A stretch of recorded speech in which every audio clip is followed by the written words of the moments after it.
Hello everyone, welcome to my channel. My name is Ari, and today we're going to have some more stories about our toxic life. But before we start, it would be so much appreciated if you would subscribe to my channel, like the video, if you enjoy it, and maybe leave a comment down below. These simple clicks would mean a lot to the future of this channel and really reward the effort that I put in every day. And now without further ado, let's go. Today's first story. In this story, OP's engagement with his college acquaintance unravels when he discovers her secret OnlyFans account, featuring explicit content and collaborations with others. Feeling betrayed, he exposes her infidelity to her subscribers, leading to their breakup and wedding cancellation. Despite her attempts to justify her actions, he ends the relationship, while she continues using the platform, later exposing another collaborator's infidelity. Now let's get into the story. I, 26, met my ex, 25, female in college, but we didn't date right away. We ended up running into each other after graduation and hooking up. She and I had been running in the same circles, but we weren't close by any means in college. After running into her, I did admit that I was a little bit of a loser, that I had a bit of a crush on her at some point, and she told me that she felt the same way. Things were good with us for a while. We had been together for 3 years when I popped the question and asked her to be my wife. She was beyond excited and told me that she wanted nothing more than to be my wife. We hadn't been living together at the time. She was on a lease with a roommate, and she didn't want to abandon her. After our engagement, she slowly started moving things over, so she could officially live with me when her lease was up. She spent most of her nights at my apartment anyway, so it made sense. Every now and then she would crash at her apartment if she was super exhausted from work, or if she had to get up extra early. She told me she did that just so she wouldn't disturb me when she got up, and did her whole makeup routine to get ready. As much as I wished she was at my apartment, I didn't really mind that much since she was only a few blocks away. What I didn't know at the time was that she was using her old room as a place to film for her OnlyFans. I didn't even know she had an OnlyFans. She didn't have the best job when I met her. She was making about $16 an hour, and she was being worked to the bone. She would constantly be complaining about terrible coworkers, the things she had to do, and how exhausted she was at the end of every day. It took me a little while to notice, but she stopped complaining about all of that. Not only was she not telling me about her work day, she suddenly had all of this money to throw into our wedding. She wanted designer dresses, the nicest venue, premium organic food, you name it. I told her I had no idea how we were going to afford her dream wedding, but she just kept telling me that we would figure it out. I found out about her account by complete coincidence. Realistically, there was probably some algorithm that brought me to this. My girlfriend looked like my dream girl, so most of the pictures I would look at online were of women who looked very similar. I was scrolling through some Twitter comments and I saw one of those ads for an OnlyFans account nested within them. It wasn't from her account, it was from somebody's account that just listed a bunch of different models to get views. I had to do a double take when I scrolled past it to make sure it really was her.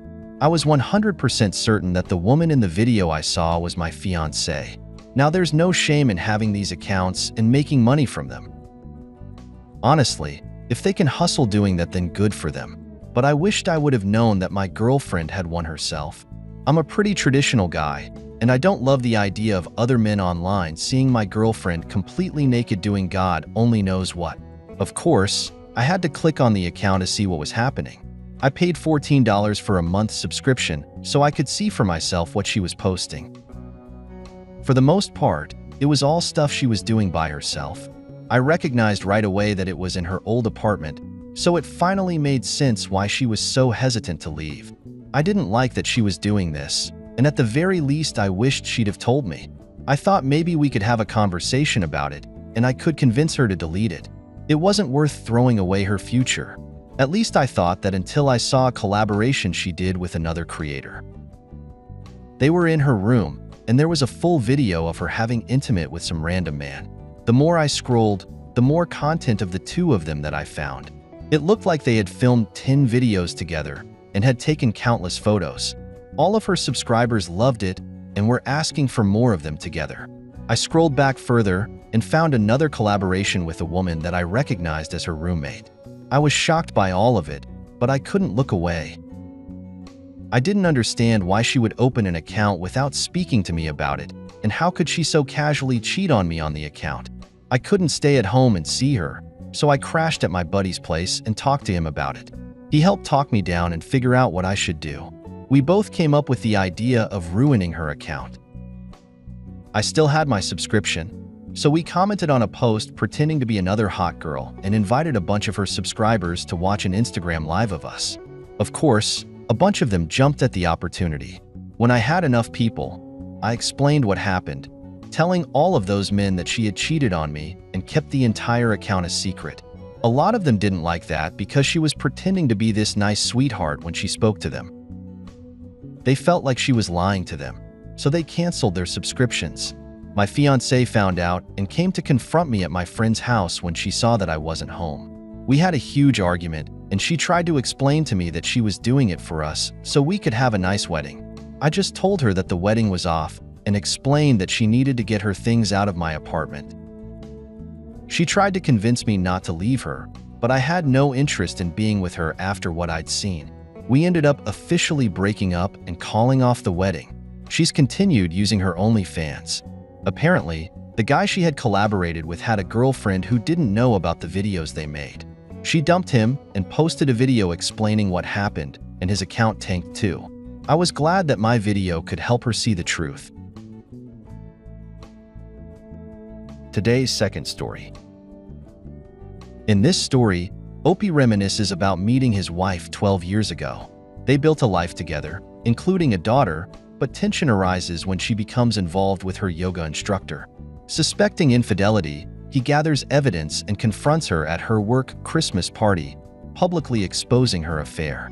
They divorce, with him retaining custody of their daughter and their house, while she moves out.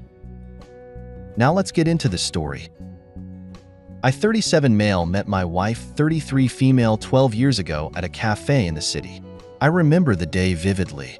She was sitting at a table drinking a cup of warm tea and reading a book while she was wearing this adorable little dress and a sweater. Right away, I thought she was the most beautiful woman I'd ever seen. I was never really much of a lazy man, so it took a little while for me to work up the nerve to talk to her, but when I did, we hit it off right away. We dated for 3 years, and we've been married for 9. She and I have gone through a lot together, but in the end, we've both always known that we had each other. After we got married, we wanted to try to have a baby and start our family. Now we have one beautiful daughter. It really felt like we were the perfect happy family. She and I both work full-time. We have good jobs with good benefits and a solid security blanket. I knew she wanted to quit her job and stay home with our daughter full-time, but that wasn't practical for us unless we wanted to make a lot of major cutbacks in her lifestyle. After the pandemic, her job started this healthy lifestyle reward system. The idea was to get the employees who had been more sedentary when they were working from home back up and being active by rewarding them with gift cards, movie tickets, etc. My wife was actually pretty excited about it. She hadn't been quite stressed out, and she wanted to start taking a yoga or Pilates class, something like that, so she could try to distress while she was being active. It was the perfect time to do it, so she enrolled in a yoga class at a local studio. She started out by going once or twice a week, just so she could get a hang of how it works. Every time she came back, she was exhausted, but she would tell me that she could already feel how she was less stressed out. As time went on, she was taking more classes at the studio. Twice a week turned into every other day, which turned into almost every day. She was enjoying herself, so I didn't really think much about it. She had even told me about friends she made at the studio. It seemed like her social life was thriving. She was happy, and she was confident. Everything seemed fine. One day she came to me and told me that she was changing her class schedule to take something in the evening instead of in the morning. It worked out better for her, so I didn't think much of it at the time. Her morning classes usually lasted an hour. She returned home above an hour and a half after leaving. The evening classes took a lot longer. I wasn't immediately suspicious that something was going on, but after a couple of weeks, I started to wonder. I pulled her aside one day and asked her why she was always coming home so late, and she told me that the class was more intensive, so it lasted a bit longer. She explained that with this class they begin with a meditation, then go into more elaborate poses, and then after class, she and a lot of the other students would hang around and chat for a bit. She was so sure about everything she was saying that I had no reason to doubt it. I'd never had a reason not to trust her before, so my worries were soothed. It wasn't long after that conversation that I was at work one day when I got a text message from my wife. Attached was a picture of her standing in front of our bedroom mirror naked. She and I had never really sent each other pictures like that, especially not while I was at work. It was something that I'd heard other couples have done to spice things up a bit. What really caught my eye with the entire message was the text attached. In the message, she said that she couldn't stop thinking about the night before. I was confused. We hadn't done anything the night before. I didn't know what she was talking about. She replied back very quickly, telling me that she had sent the text by mistake. She made a joke about how voice-to-text didn't capture what she said properly.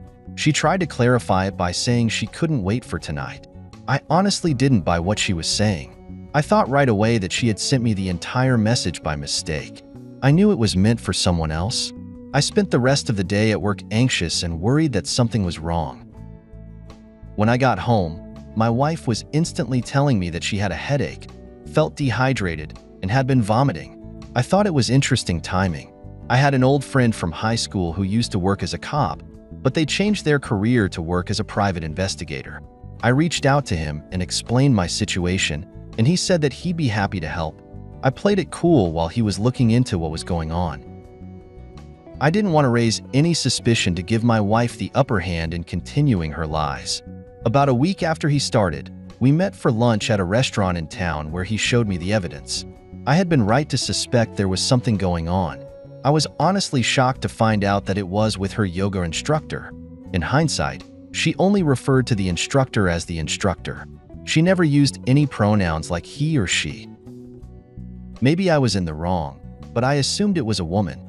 On top of that, I had voiced my concerns to her about her late-night classes, and she lied to me with such ease. He showed me evidence in the form of pictures, videos, and messages. He was somehow able to get his hands on it. I had a full collection of documents for their infidelity. Divorce was the only option for us. I would not be giving her a choice in the matter. We wouldn't be going to therapy, and we wouldn't even be having a discussion about it. I went back home, trying to think of the best way to go about all of it. I was angry, and I was beyond hurt by her. I wanted to get even for what happened. She had a Christmas party for work coming up, so I figured I could use that opportunity to embarrass her. After all, it was her work health benefits program that sparked all of this. I had everything ready to go to serve her with the divorce papers, so when we left later that day, I mentally prepared myself for what I was getting into. As with every work Christmas party I went to, my wife walked around the room and said hello to people while I joined the few people that I was familiar with. After a few minutes, though, I went around the room and introduced myself as my wife's ex-husband. I enjoyed seeing the little wrinkles in their eyebrows when I introduced myself that way. I could tell that they were all curious about why I was there. One of her coworkers said that she had no idea we ended things. I got to tell her that my wife didn't either. She was very confused, but I watched her spread what I said to everyone else there. Everybody in the room was gossiping about my wife. They probably thought I was crazy too, but I didn't care. Toward the end of the evening, her boss got everyone's attention and made a toast. When she was done, I chimed in on the tail end and made my announcement. My wife stared at me with her jaw hanging on the ground when I told her about how I found out about her affair. Everyone else in the room was a little tipsy and very intrigued by what I was saying. They would be talking about that Christmas party for years. Honestly, I wouldn't blame my wife for quitting. I told my wife that it was over, gave her the papers, and drove home without her. As far as the instructor goes, I called the studio that he worked for, and they have a strict policy about employees being involved with clients. He was fired from the studio. My wife and I went through with the divorce. Because she cheated, things were not favorable to her. We have joint custody of our daughter, and I gotta keep the house. She's staying with her sister while she figures out where she's going to be living.